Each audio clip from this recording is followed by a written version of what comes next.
It's said that many things improve with age: wine, self-confidence, perhaps even your personal finances. Unfortunately, eyesight isn't on that list, and as we get older, our vision tends to deteriorate. And with an ageing population, this will become more and more of a problem because the millions of rods and cones in the retina at the back of each of your eyes, which turn light into nerve signals to send to the brain, use a lot of energy. So the retina tends to burn out a bit faster than the rest of the body. But this week, scientists announced that short bursts of red light shone into the eyes can help to reduce or even reverse this ageing process. It turns out that the red wavelength helps to recharge the retina's mitochondria. These are small structures inside cells that behave like miniature batteries. Katie Haler spoke to Glenn Jeffrey, who's been looking at a group of 24 people with no previous eye disease for his study. We tested their visual systems very carefully.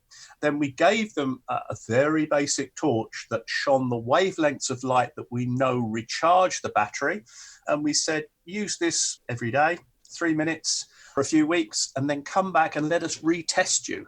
And what did you find when you retested those people? We divided our population into two groups, those that were young and those that were older, a breakpoint being about 40.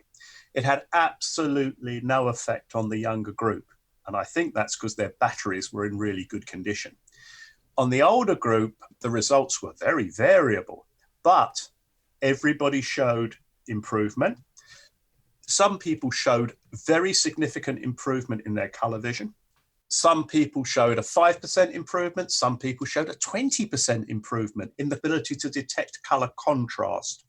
Many of the older people also showed an improvement in their ability to detect lights, very, very small, very low energy lights when they were dark adapted. So we're dealing with both the colour system and we're dealing with absolute sensitivity, the sort of system that you use when you're walking around dark adapted late at night. But one of the things we've got to do is we've got to go back to a wider group of people and say, why do you improve by 20%? Why do you only improve by 5%? And what is the consequence of that for your conscious perception of things like colour?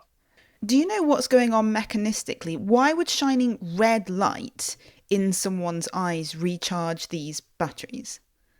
We know that if you give it to flies, we can improve their motor skills, they can improve their memory.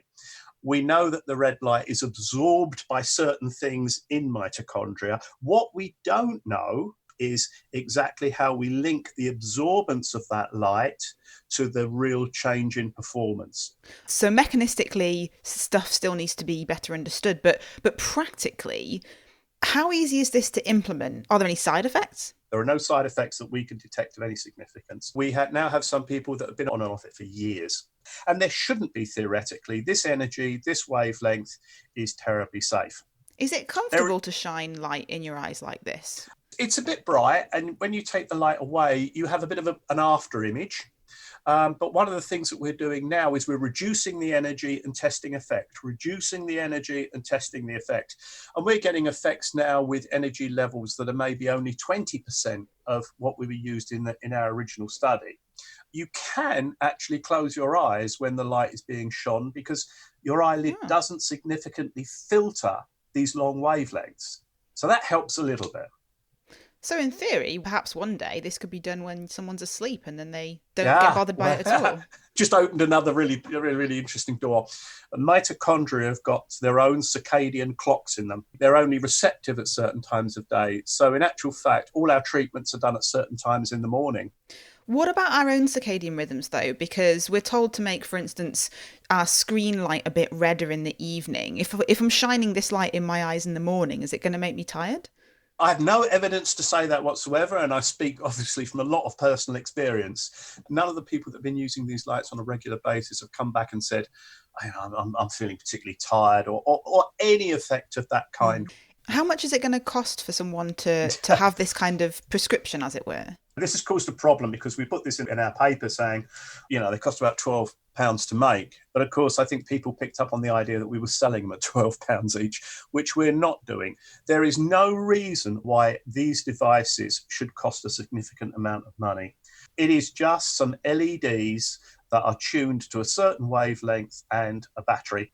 We use 670 nanometers, which will be a very, very deep red, a bit deeper than a bike light, but they will absorb anything from 650 through well beyond our visual range into the infrared.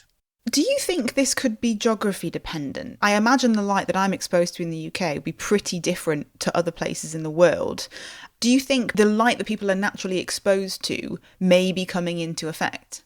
Yes, I do. The daylight we have has got red light in it, but it's also got blue light in it. Now, the blue and the red light work in opposite directions on mitochondria. But of course, the proportions of blue and red light that we find in our atmosphere changes depending on where we're standing in the world. It depends on the weather. It varies all the time. Currently, we're doing a lot of research in blocking red light and seeing what happens to our system, and blocking blue light and looking at what happens to our system. Blue light is terrible for mitochondria, but if you give them the blue light and you give them the red light at the same time, you find a degree of harmony. The real damaging blues are the very, very deep blues, and the ones that mitochondria can't stand are actually 420 nanometers, and our colour vision stops around 400 nanometers when it becomes UV. But you're absolutely right, this is really interesting territory. Glenn Jeffrey from University College London on how red light can recharge your retina.